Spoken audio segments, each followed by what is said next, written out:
दर्शक नमस्ते नमस्कार। म अर्जुन विसीको तर्फबाट म चाहिँ आज यो तपाईँ माझ लिएर आइरहेको छु रिडी मेलाको दृश्य।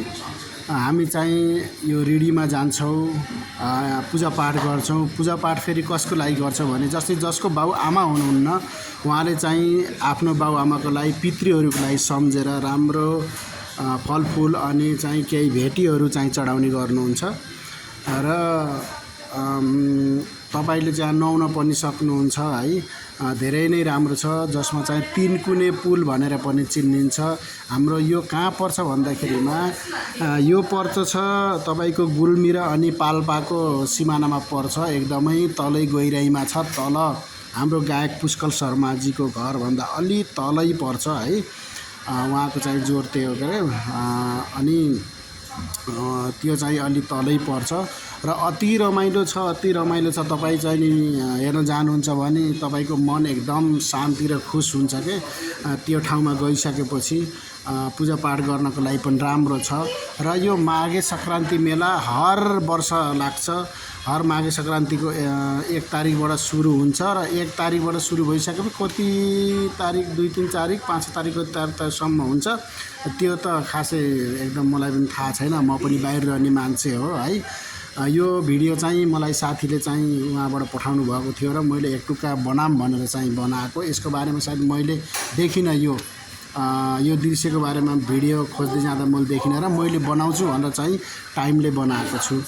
र तपाईहरुले पनि अब घुम्न चाहनुहुन्छ भने रिडी कहाँ हो, रिडीको बस पार्क कहाँ हो, कस्तो छ रिडी भनेर हेर्न चाहनुहुन्छ भने तपाईँ चाहिँ आउन सक्नुहुन्छ, दर्शन गर्न सक्नुहुन्छ। त्यहाँ ठुलो त्यो माथि ठुलो मन्दिर पनि छ। मन्दिरमा दर्शन गर्न पनि सक्नुहुन्छ र भव्यका साथ चाहिँ घुम्न पनि सक्नुहुन्छ।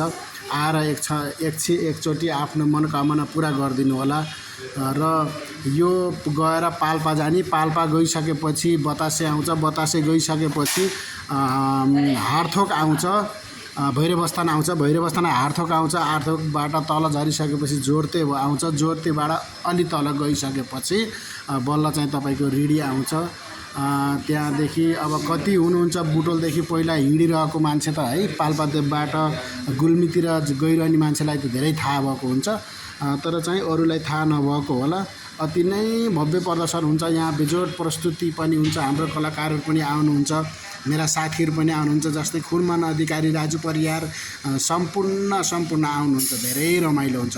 तपाईहरुले यति चाहिँ रमाइलो देख्न चाहनुहुन्छ भने अहिले नभए पनि अहिले मैले भने नि तपाईहरुलाई जस्तै के अरे माघे सङ्क्रान्तिको पहिलो तारिक तपाईहरु चाहिँ आएर एकदमै घुम्न चाहनुभयो भने सबैको रहर पुरा गर्न चाहनुभयो भने जस्तै पितृ हुनुहुन्छ तपाईको हजुरबा हजुरआमा आमा बुवा कोही कसैको हुनुहुन्छ, कसै हुनुहुन्न।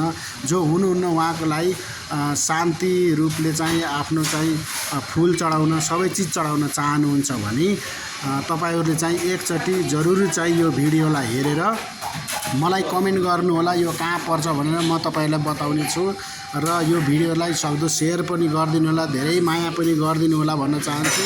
र अब म त बस्दा म ड्युटीमै पनि छु, खासै बोल्न पनि अब पाउँदिनँ। ब्याकग्राउन्डको चाहिँ आवाज आएको होला, तर पनि के गर्नु, हाम्रो साथीहरू हुनुहुन्छ यहाँ सबैलाई हेर्नुस् कति रमाइलो छ, कति रमाइलो छ। भिडियो चाहिँ लामो छ तर चाहिँ एकदमै रमाइलो छ।